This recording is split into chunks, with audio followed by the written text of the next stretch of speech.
WWETT Show asked me to speak to you about marketing strategies for diversifying a portable sanitation company.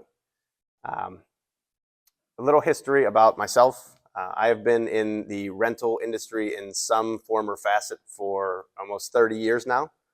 Most of that time was spent in the party and event rental side of our rental industry.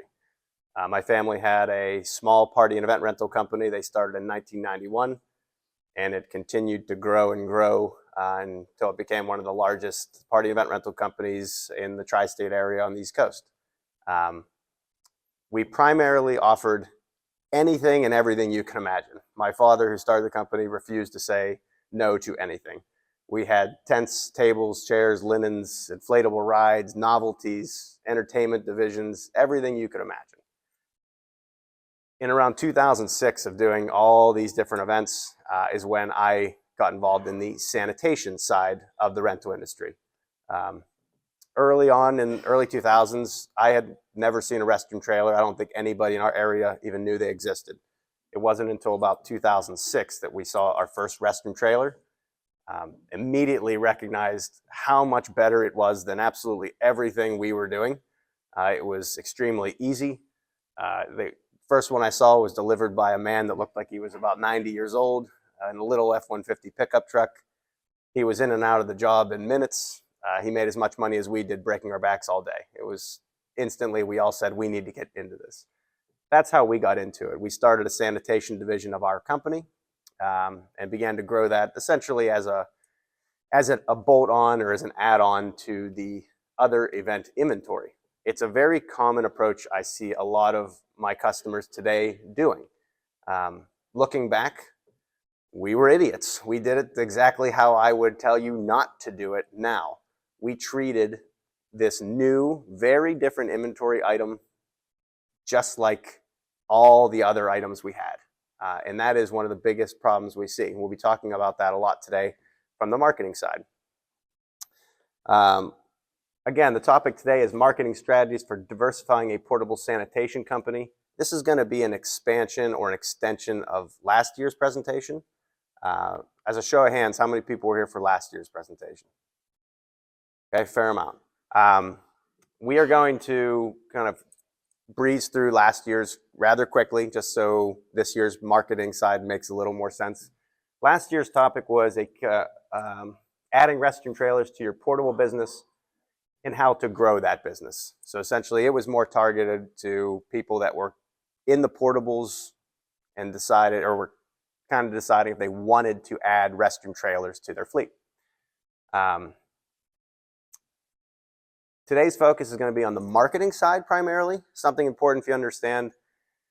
We're primarily talking about portables to restroom trailers. That's what the focus of the presentation is on. However, if you are a plumber or a jetter or a pipeliner or something in here, these marketing techniques will apply to pretty much any high profit, low labor type item you may have added to your inventory. So people who are considering adding a new item, in this case, restroom trailers, the question is why? For many, many years, there has been a very, very clear divide between a portables customer and a restroom trailer customer. They were split. A person was either going to want a portable for a kind of less formal, informal event, didn't have the budget for it, or it was a more formal event that they wanted a trailer. Usually it was very, very clear. You weren't convincing a portables customer to pony up for a trailer, and very rarely would you get a trailer customer that would settle for a portable. Times are changing quite quickly. COVID was a big, big part of that. People's general expectations of hygiene have changed dramatically.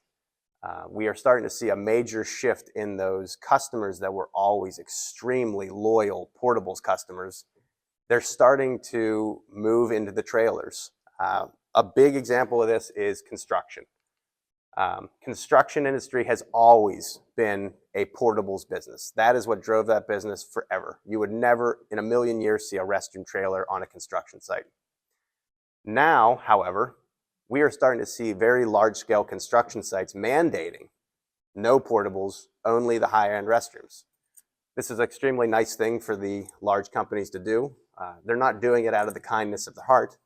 They are doing it because when they do their exit interviews of workers who don't want to work there anymore, or when they're having trouble getting people to come on board, they're finding that one of the big driving factors that's preventing them from wanting to take that job or stay at that job is the conditions on site, primarily the bathrooms.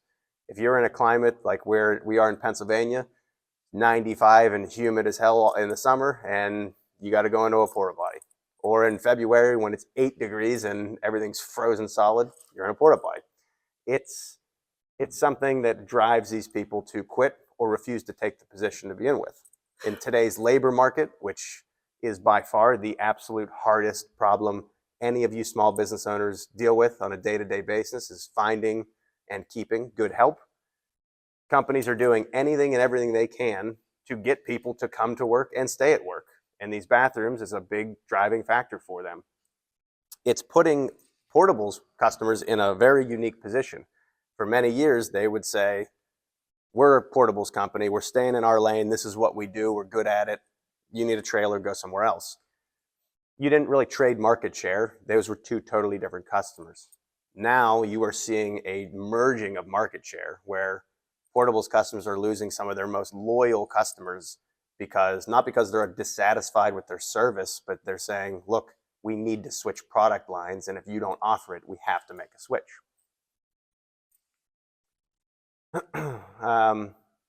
One of the nice things if you were a portables provider is adding the restroom trailers to your inventory is beneficial on a variety of ways. You already have the fleet, you already have the trucks, you already have the personnel capable of handling sanitation side of things. You already have a customer base looking for portable sanitation. It's a much easier transition to add the trailers to the portable side. And not only are you keeping some of the market share that is switching to trailers, but you're also getting a better lead conversion. I know we manufacture restroom trailers, and I get countless phone calls every week for people that want me to remodel their bathroom or they want to rent a porta potty. And it's because a lot of people are just not really good at understanding the internet. Google does a really nice job of narrowing and refining people's searches to try to give them exactly what they want.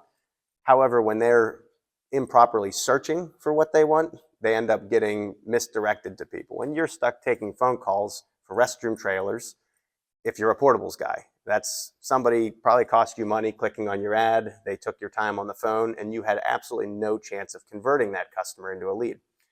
If you are a portables customer that adds the trailers, relatively every lead that comes in is a potential conversion for you, helps your marketing dollars out a little bit. We touched on last year, everyone knows the obvious differences between a portable and a restroom. The biggest difference is the general perception of cleanliness. You guys are all in the sanitation industry. You know that cleanliness really comes down to the service provider. Doesn't matter if it's a trailer or a portable. If you do lousy service, they can both be equally dirty.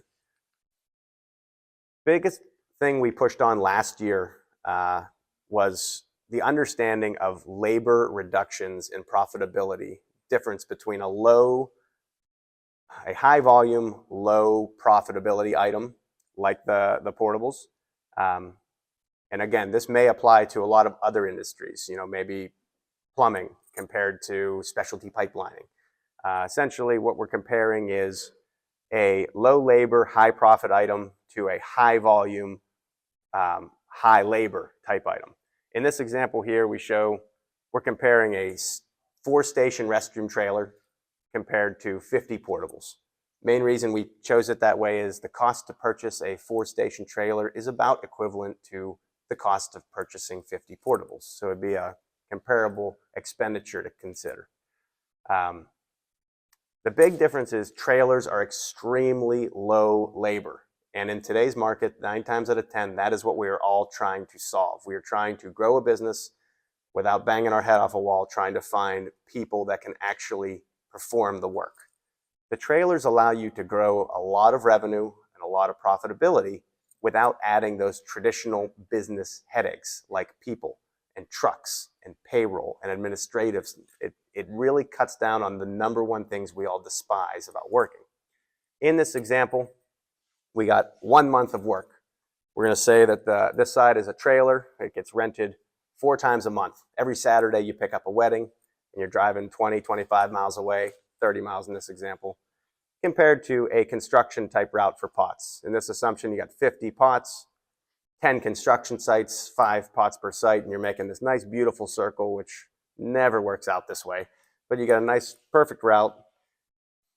And we're going to take a look at some of the labor differences. You can see pots are very profitable. They always are. But the big difference is you have to grind away to make the money. The harder you work, the more money you make. It goes up exponentially. Trailers is a little different. The profitability can increase without the massive spikes in costs. Just as an example, the 50 pots servicing once a week, that's 200 pots in a month. The labor to make that 12-hour circle pattern, it adds up. It's 48 hours of labor compared to doing the trailers. It's only about 5 hours total per delivery. So you can see the labor savings there, 500 to 1,200. Fuel's not very different because on a trailer, you're deadheading out. You're driving out, dropping it off, driving home. 2 days later, you're driving back out, picking it up, coming home. It's 4 trips compared to 1. So you're actually using a little more fuel. Waste is a big one. Volume. Portables, they're high volume. Every pot, granted, we hope that when we go service pots, they are not overflowing full, but we kind of have to keep an apples to apples comparison. So worst case scenario, when you service 4 restroom trailers in a month at 350 gallons a pop, you could have to dispose of $182 worth of waste. I'm basing that on Pennsylvania. It's 13 cents a gallon to dispose of. So I'm sure you could be different, totally different with how you dispose of yours, but I'm just basing it on PA. Compared to the high volume type option of pots, you could have up to 12,000 gallons of waste in that month to dispose of. At 13 cents a gallon, there's a lot of expenses associated with that. Chemicals is another one. High volume, 200 cleanings, you're adding 1 to 3 ounces of blue to every toilet. That's $200 compared to you're servicing 16 toilets in a month with the trailer, $16. Toilet paper, 200 services of pots. It's 400 rolls of toilet paper. Not to mention the shipping costs of getting the toilet paper, storing pallets and pallets of toilet paper, loading and unloading the toilet paper, compared to $24 with the trailer. So you can see the revenue capability for both options is quite good. The trailer based on $1,800 for the day or the weekend, which is about an industry average, compared to the pots based at $100. $5,000 from the pots, $7,200 revenue from the trailers. Both pretty good, but where the big difference comes in is right there with the expenses. You can see that the expenses of the high volume item of a pot is what chews into the dollars, where the trailers are just very, very low expense, more profitability. When you look at the prices here, one thing to note, we got people in this room from all over the country. If you draw a line right down the middle of the country, that's about where you see the national average pricing. The further north of that line you go, the higher the pricing goes. The further south of that line you go, the lower the prices goes. There's guys in this room that are probably getting $200, $225 for a pot, and there's guys in this room I know that are getting probably $90, $75 for a pot. Huge swings. A lot of that is based on where you are in the country. That's important to note. Pretty much everything today is based on right down the middle, the national average, not the guys way up north that get incredible money and not the guys way down south that get very low. So we talked about some of the headaches from last year. We'll go through this one quickly. The most important thing I can show you is the trailers. We talked about avoiding those headaches. In this example, we're talking about buying 1 trailer, 1 truck needed, 1 employee needed, 4 total invoices a month. Let's go buy a second trailer. Still 1 truck, 1 employee, 8 invoices a month. Third trailer, 1 employee, 1 truck, 4 trailers, 1 employee, 1 truck. Your profitability grows and grows and grows, but you're not adding the number one frustrating thing, which is the people, the personnel. And the other beauty of it is it's not just the guys in the field, but when you go to a high volume type business, look at the invoices, from 50 pots to 100 pots, 150 pots. When you start getting up to 150 pots, 200 pots, you're going to need more than 1 truck, 1 or 2 trucks, 2 to 3 guys. 30 invoices, 40 invoices in a month. Those invoices need processed. That's a lot of payroll. That's a lot of payments. That's a lot of phone calls. That's a lot of sales. So not only are you hiring people to do the work, you're also hiring people to support the work, which is, again, more frustration, more headache. So the big thing to take note here is you can see the harder you work with portables on the bottom here, the more money you make. It's a business that is extremely profitable. You will always do well in it, but you work very hard for the money. The harder you work, the more people you hire, the more trucks you get, the more money you make. Trailers, what I like about that is you can avoid some of the things that just frustrate the hell out of all of us, and you can grow quite a nice profitability here without adding all the things that frustrate us. For clients that already have service trucks and service staff, the amount of hours you're talking about adding a lot of times can be absorbed by your portables guys anyways.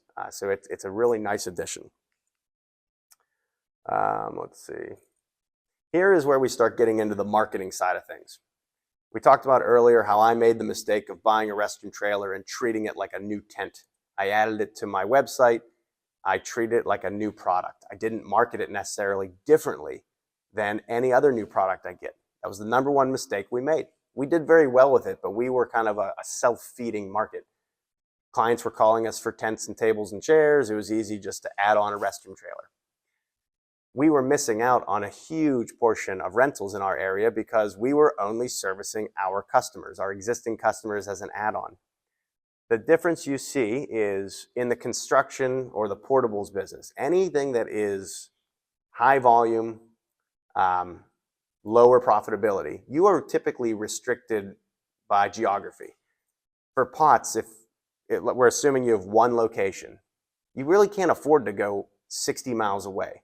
If you're trying to drive 60 miles away, one of two things happens. You either have to charge way more than anyone's willing to pay you, or you got to do it for a reasonable rate and make no money. All your money goes to the windshield time sitting there back and forth and back and forth. So what happens is, to remain profitable, you're restricted to a pretty small area. And pots is a really good example of that. Trailers are totally different. In this example, you can see with a Restroom trailer working at 20 miles compared to 50 pots working at 20 miles, profitability is huge on a trailer that close because, I mean, again, very, very low cost to it. So what that means is your marketing strategy to do a high profit item like this has to be so different than the marketing strategy you are running on the portables or that local plumbing type setup compared to a high-end specialty item like jetters or pipeliners or something like that. Here's an example. If you are a portables guy, you are probably working here in Indianapolis. Indianapolis is your market. Indianapolis is enormous compared to what I'm used to working with. My whole county is 300,000 people. Indianapolis population, the city, is 871. That is a huge, huge animal to me. However, that would be what you'd be marketing if you were a local portable company in Indianapolis without other satellite locations. If you have multiple locations, that changes things. You can take orders further away and make the best logistical decisions to make money. We're going to base this on a single location. Trailers, we talked about, you can make really good money going way further out. When you take a look at how the marketing changes, if you were a portable company, you'd be marketing to 871,000 people. If you were a trailer company, you would be marketing to 6.1 million people.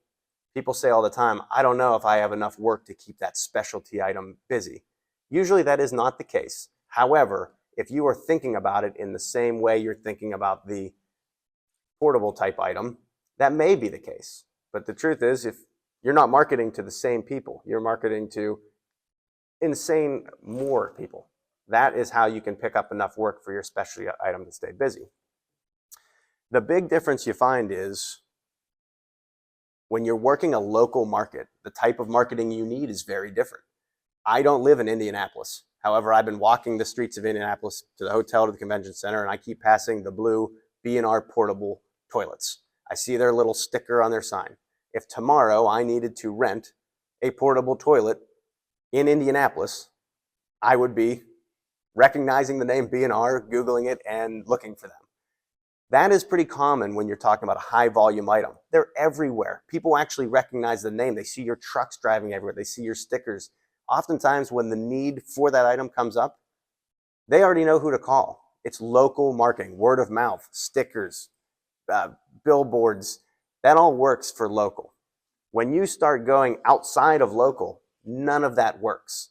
The guy in Cincinnati is not going to have a clue who B&R Portables is. They're only for right here. And they may be a big national company. I don't know. I just picked them out because I walked past their portable today.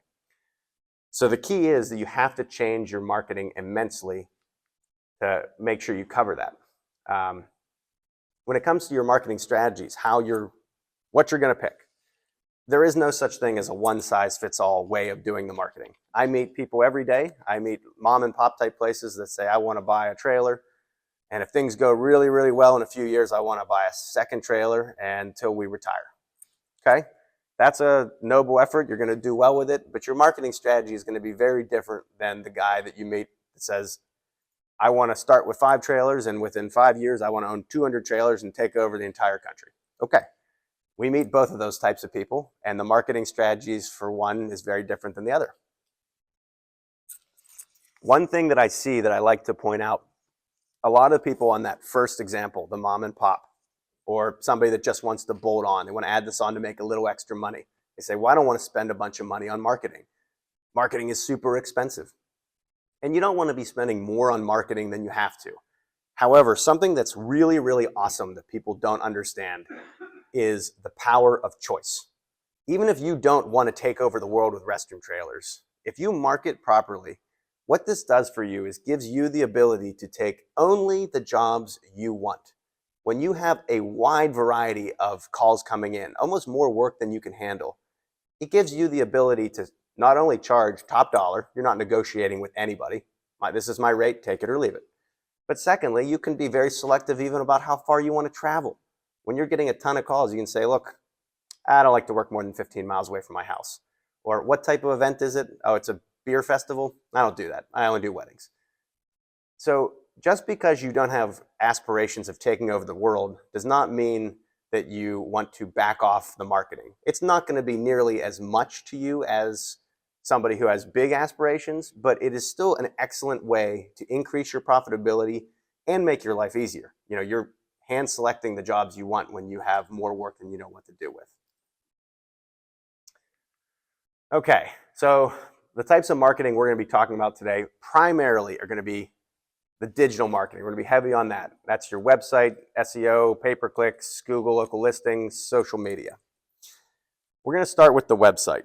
Website is absolutely critical. The main reason being is all roads lead back to your website.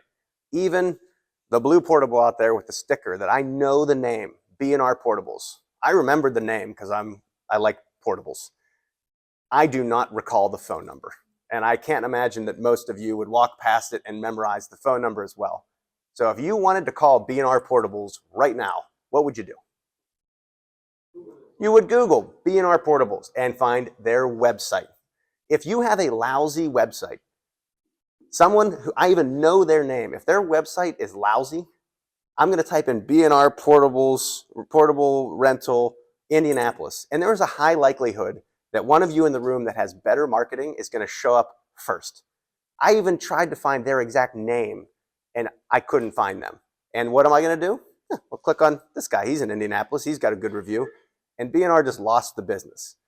All roads lead to that website, even traditional marketing like the stickers on your portables. Having a properly built website that people can find is absolutely critical. Now, this is a very, very difficult thing for a lot of people. Websites are probably the most confusing purchase that my clients deal with. Main reason being is when I look at an extremely well-built website that somebody paid $10,000 for, and I compare it to a Wix website that somebody's kid did for $45 in their free time. Most of the time, they look about the same. They both look beautiful. And in your head, you're saying, oh man, I got a steal of a deal. I only paid $50 for this site. That guy was trying to charge me $10,000. He was going to rip me off. The difference is your website is really not solely about what it looks like. The purpose of the website is to drive people to you. When people are searching for that product line, Google's job is to try to present their searchers with the best possible information that it thinks you're looking for. If your site is not built properly, and when I say properly, this is where it's confusing. The term is SEO, search engine optimization. Everybody in this room knows if you are a really, really great marketing person, tech guru, up to date with everything, follow every update in data, or you're not. I would be willing to bet, like myself as well as you, most of the people in this room are probably not that tech savvy guy.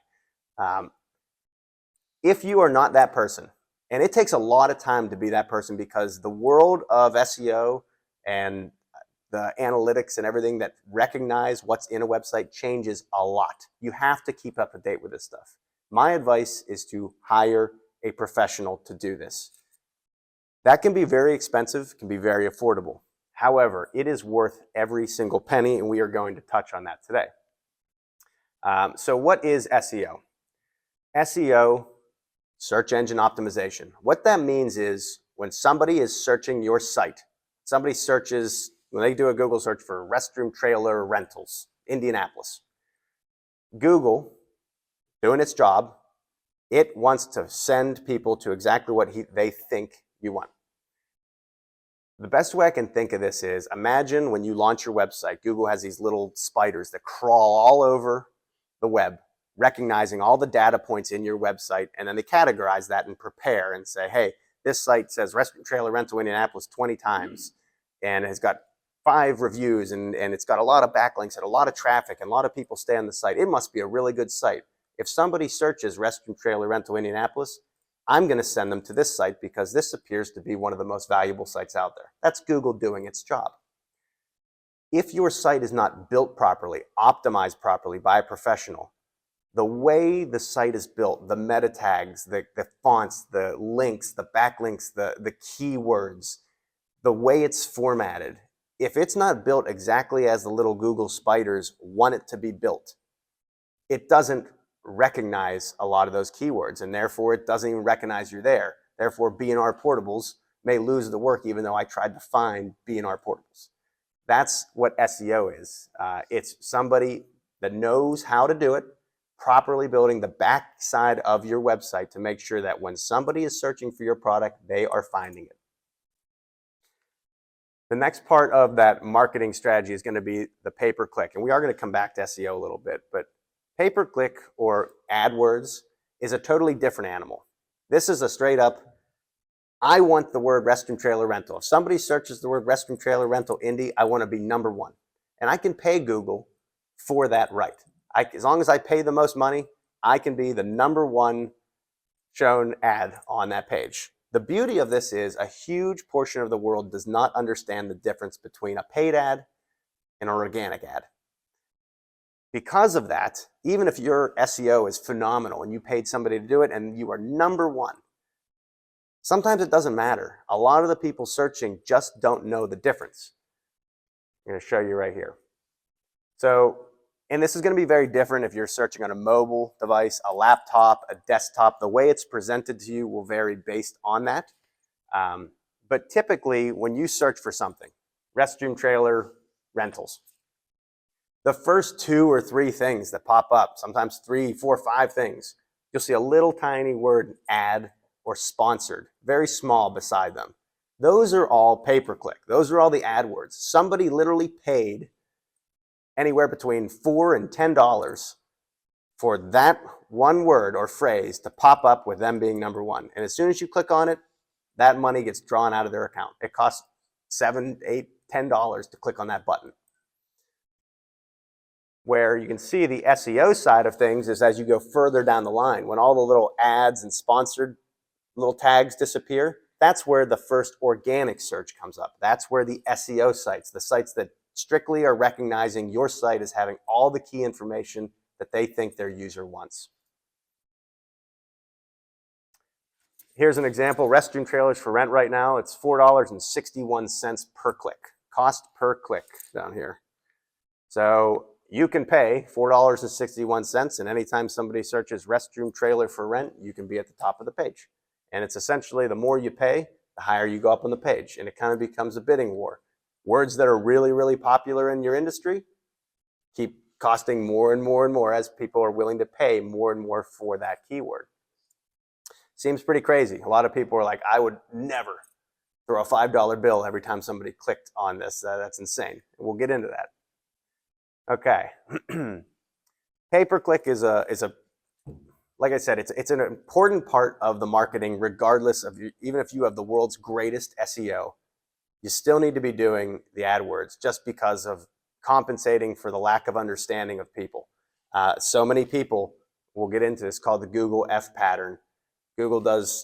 They do a lot of research to determine where people look, how far people will scroll down. And it's amazing. It looks like an F. Everything is all in the top with a little bit scrolling down. The further down you go, the fewer people will go. They say less than 4% of searchers will actually go to page 2. So pretty much whatever's displayed right on top, that's what's getting found, that's what's getting clicked on. And we'll get into the F pattern here in a little bit. For the most part, we recommend to new customers to spend anywhere between $250 and $400 a month on pay-per-click Google Ads. Especially when you start. If you were brand new to the business and you paid somebody, a professional, to do your website and do the SEO, that's phenomenal, and you must do that. But SEO takes a long time. Those spiders don't instantly recognize your site, and even when they do, you're not proven. You know, Google doesn't want to, when its job is to present the best possible site to the people searching, it doesn't want to risk this site that's 3 days old, barely had anybody to it, has no reviews. It still looks at it as an unvalidated site, and it's not going to recommend you very high. It takes time. So even a beautifully, perfectly built website with SEO takes a long time to work its way up to that first page where people are actually going to find it. So when you launch your company, get the SEO done. The faster you do it, the faster it'll work its way up. But you have to supplement with the ads, because for 6 months to a year, the SEO is almost worthless. If you're not on page 1, it's not doing anything. It takes a long time. When you're paying for AdWords, pay a professional to do it.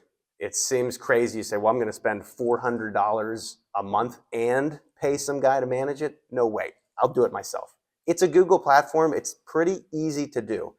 However, when you really dig into the analytics of it, you will be amazed what you find. Not every click is a good click. You will find that certain times of day, you get a higher conversion rate. Maybe you find that I get a ton of clicks after midnight on weekends, and not one of those clicks turns into a conversion. I spent half of my budget. I spent $300 this month on clicks at 2 a.m. on Saturday night with people drunk searching for restroom trailers, and not one of those people transitioned into a phone call, an inquiry, or a lead. I basically blew all $300. Professionals are able to kind of look at this, follow the analytics, see when people are getting to your site, see how long they're staying on your site, see how many converted to a lead, and then you can start modifying the account. You can say, look, shut it off after 10 p.m. I don't want anybody seeing my ad after 10 p.m. I don't want $1 spent after 10 p.m. I want all my dollars spent Monday through Friday, 11 a.m. till 2 p.m. The people that click on my website at those times are the ones that seem to actually want a trailer and send an inquiry and book a job. A professional will be able to understand all that data and make those recommendations.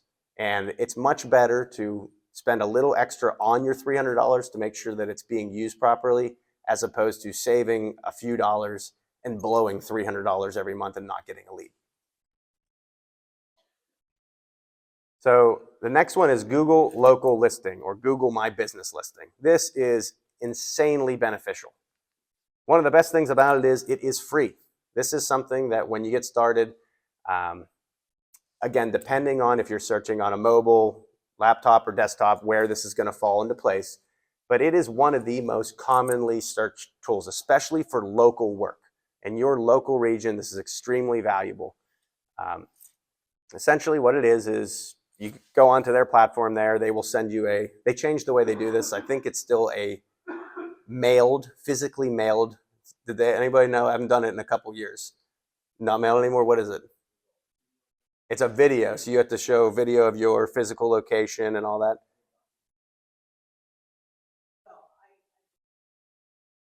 Okay.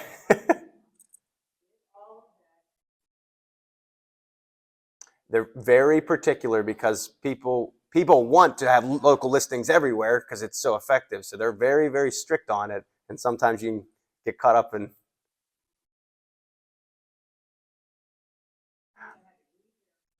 Yep. Well, as addressed here, it can be frustrating, but worth every penny to do. Um, there you go. The big thing about this one is this is kind of like the SEO side of things. Just because you do this and sign up for the account and verify it doesn't mean you're showing up. It's just like the SEO. Google doesn't want to refer businesses and websites that may not be what somebody's looking for. A big part of how this works is right there, the reviews. Get as many reviews as you possibly can. When you do especially an intimate sale like weddings, when you're renting to a wedding, typically you spoke directly to the bride. You probably have a relationship with them. When you sign up for the My Listings, you get a link, a digital link. After every wedding or after every event, forward that link to that customer with a nice message saying, I really hope your event went well. We certainly enjoyed working with you. If you don't mind, please take the time to write us a review. We'd greatly appreciate it. In those circumstances, people are pretty quick to do it. And the faster you can build those ratings up, the faster Google will say, oh, geez, this company it's a restroom trailer rental company. It's in that geographical location. It's got 25-star reviews. Yeah, this is probably exactly what I should be showing my customer. And then all of a sudden you're number one. So very similar to the SEO, just because you do it doesn't mean that it instantly works. You have to make sure you're updating the reviews, keeping the reviews going to keep that side of the business going. It's extremely important when you're selling to a regional-based market. When you're selling all over the country, it becomes a little less valuable, still very valuable. All right, here's the Google F pattern we talked about. You can see the heat map here shows where people look and where people click. You can see 1, 2, 3, 4, 5, there's 6 ads right there. That is the first organic ad from what I can see. Second, by the third organic ad, you could be number 3 organically, and take a look at how little heat is shown there compared to up top. Most people stay on top, and this is what I was saying. It's important that even when you're SEO, even when you're in that number 1 position, keep running an ad campaign for the people that don't understand the difference between ads and organic. It'll pay off in spades.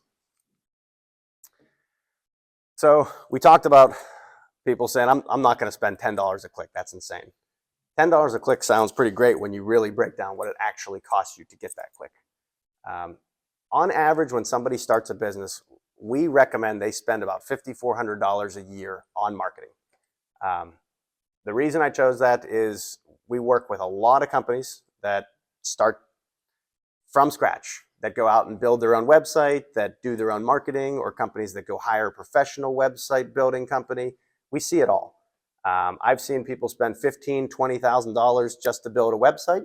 I've seen people have their son's former college roommate's buddy do it for $45. We've seen it all.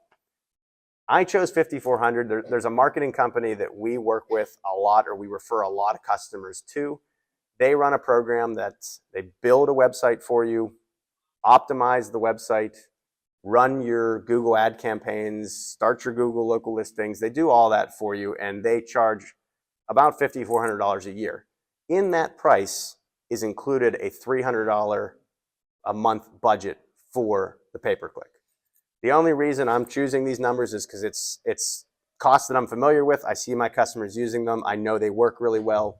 You could definitely spend more. You could definitely spend less. We're going down the average. What's pretty funny is first year, when you launch your site, remember, you don't have a lot of the Google local listing action. Your SEO is not there yet. You're relying almost solely on the pay-per-click. On average, our customers see about 1,200 leads or 1,200 visits per year. Only about 10% of those visits will actually convert into a lead. So meaning somebody that actually sends you an inquiry, emails you and says, I'd like to rent this, give me more information. And of those, so you got 1,200 people, 10% actually send you something. You got 120 real leads a year. That means you're paying $45 for every lead you get. Sounds crazy. If you take the 45 leads, just because someone sends you a lead doesn't mean you're getting the work. So on average, we see anywhere between a 30 and 50% conversion rate. It's a huge swing. What swings that is your service and your price. At this point, when you've only had 1,200 people get to your site, all of which came, if your site was built properly, they were the right people. They were people that searched for your product, your area. They were a pretty hot lead. If they got to your site, liked what they saw, took the time to send an inquiry, they are now a super hot lead. They are going to buy or rent this product from somebody. That is what swings this conversion rate. By the time somebody is at the lead stage here, they're ready to purchase. If they send an inquiry to you or send a phone call and you answer and you have all the information they want and they're happy with what you're saying and your pricing is right in line with what they thought, your conversion rate is through the roof because these people are calling to purchase this product. Perhaps you work 2 jobs and you're slow to respond to inquiries. You respond in 48 hours, 72 hours later. Maybe you're not that great on the phone. They don't have a warm and fuzzy from you, or your pricing is on the higher scale. Your conversion rate is going to be a little bit lower than the guy that has the excellent service, excellent price. That's where you see those swings. If you're on the 30% conversion rate, again, based on the national average, you can bring in about $64,800 in revenue on 36 jobs in that year. That comes out to $150 per actual job that you got. Sounds pretty crazy, but I think every one of you, if you bought a trailer and some guy walked up to you and said, hey, I know every single guy that rents a trailer in this country, and I'm going to rent the trailer from you 36 times this year, and all I ask is you pay me $150 every time I rent it from you. What would you say? You'd be all over it. That'd be a no-brainer. But when you look at it and say, $45 per lead, that's insane. Most people refuse to spend this money, but when you really look at how it pans out, get over the fact of how much it hurts to watch every time somebody clicks on your button, you see $5 coming out of your wallet. Because in the end, when you're renting an item that's $1,500, $1,800, $2,000, you can throw a lot of $5 bills out of your wallet waiting for that guy to book it and still be well ahead of the game. It's a really, really hard thing that people struggle to get over, and it really restricts a lot of growth. Some examples I'll give you.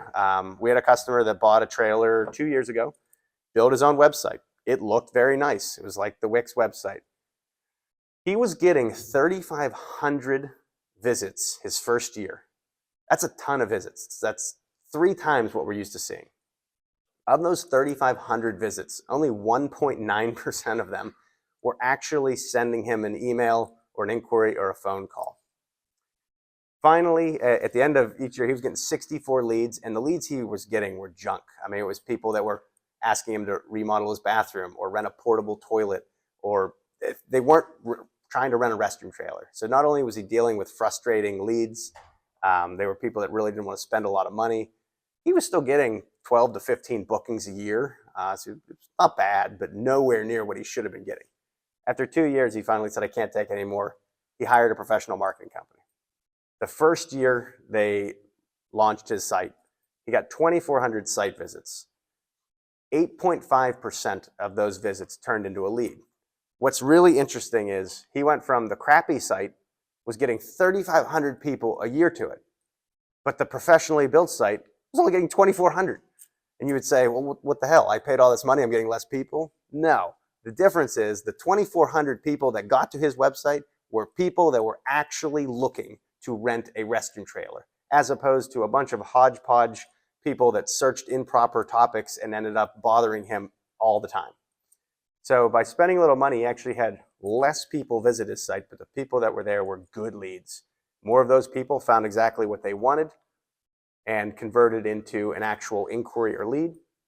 And he immediately went from being scared because he wasn't getting a lot of work to purchasing more trailers. He had so many orders that first year, he needed more trailers to facilitate.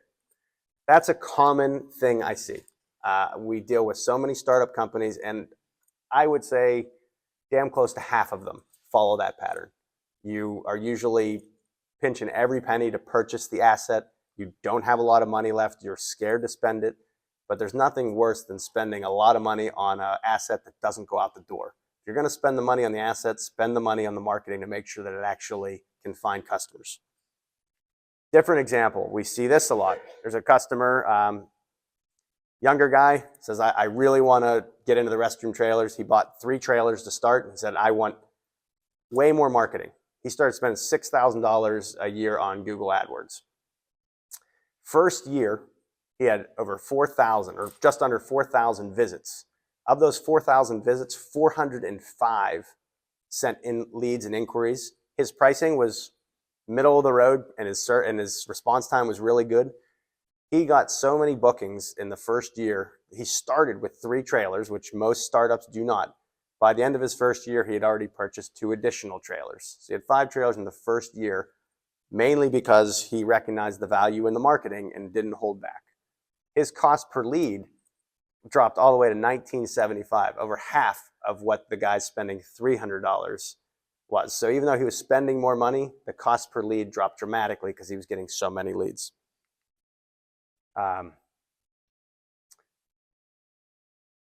Big things I can tell you as far as all of what we're talking about, it can be rather overwhelming.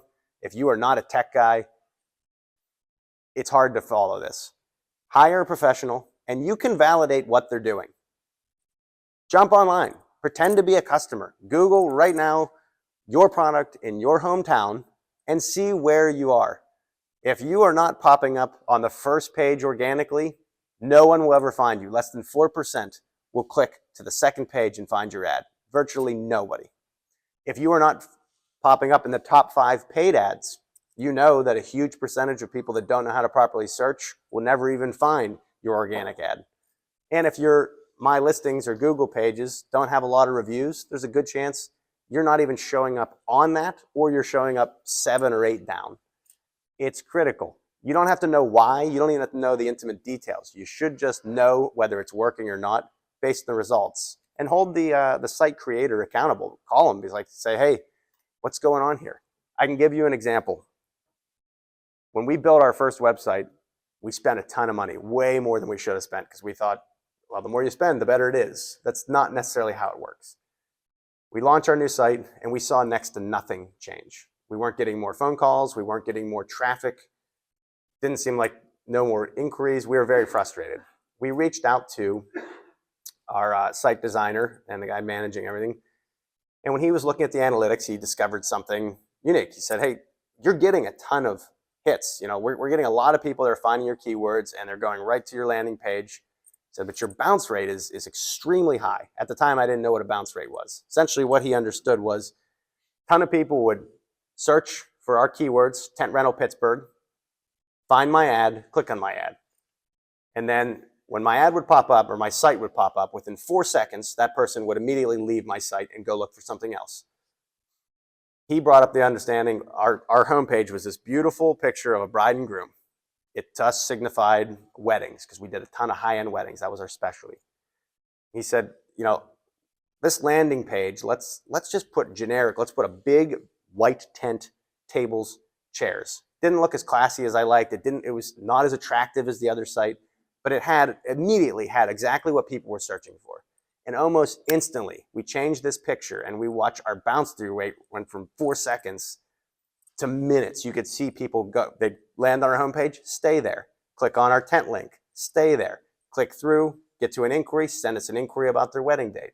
It was amazing. It was a picture. One little picture was a 50% increase in sales from one little thing. And that would have never happened if we didn't have a professional that said, hey, this is what I'm seeing. This is likely the cause of it. Let's try this. Let's try that. We would have probably just said, boy, we just pissed away $12,000 on a website for 2 years if we didn't have a professional to tell us what happened. It's really, really important. So like I said, even if you don't know why you're doing it or how they're doing it, you can still validate the results and hold them to it. Social media changes every 30 seconds. It's probably changed in the last 10 minutes now. You can definitely do it. It's an important part, especially in your local market. It is a really important aspect to develop backlinks to your website to make your site more recognizable and work its way up organically. Be cautious. You want to stay pretty middle of the road on the social side. You don't know who your customers are. Keep everything relatively bland is my advice, and just focus on the backlinks associated with that to generate more work to the website itself. I have customers that solely do social media. They'll do nothing but Facebook Marketplace. I have a customer that he gets like 30 bookings a year from Facebook Marketplace. I can tell you they are the worst leads you can get. They beat the crap out of him on price. The people that are finding you on Craigslist and Facebook Marketplace, just be aware they are not the kind of person that just walks in and pays your price. They're going to negotiate, argue, stiff you. I'm not saying don't do it, because any lead is a good lead, but just don't get frustrated with the leads you get from those avenues. But they are free and they're important, and people are on their phones all the time. It's easy, just upload a few pics and generate some results, but I would not keep it as your focus. Traditional marketing, trade shows, we're here today. If you're a trailer person, take advantage of the low-hanging fruit. Go to every single party rental company within 100 miles of you. Show them what you got. Tell them you'll give them a discount if they rent your trailer. Go to wedding planners, venues. Focus on people that you know without a shadow of a doubt frequently rent trailers. Outside of that, it's entirely too big of a demographic to try to direct market beyond that. So you can do the traditional marketing, like the stickers on the portable, stickers on the truck. You get some work from it, but it's all roads are coming back to that website. Focus heavily on that. All right, so let's see. Talked on traditional marketing. I think it's a dying industry. Trade shows, we've been attending these trade shows for years, and not to knock the WWETT Show, but every year attendance drops a little bit, and every year it becomes more of a social show more than a buying show. That's the nature of the world we're living in. You can get everything you want done on the internet. You don't need to go in person anymore. Traditional marketing is kind of slowly dying. Focus your marketing dollars on the digital side. If you have a choice of going to a bridal show or spending extra money on pay-per-click, my advice is do the pay-per-click. It always seems to outperform any form of traditional marketing. Let's see. We talked about validating the results, and that pretty much covers about everything on it. I mean, the one thing I can leave you with is I'm fortunate enough that I get to see hundreds and hundreds of people go through this process from start to finish every year. We get to see what works, what doesn't work. And I can assure you that everybody who's willing to grind it out can make it work any which way you want. But if you will spend the money on the marketing, you can grow as fast as you want. It is an incredibly powerful tool, and you need to pretty much capitalize on the people that are scared to spend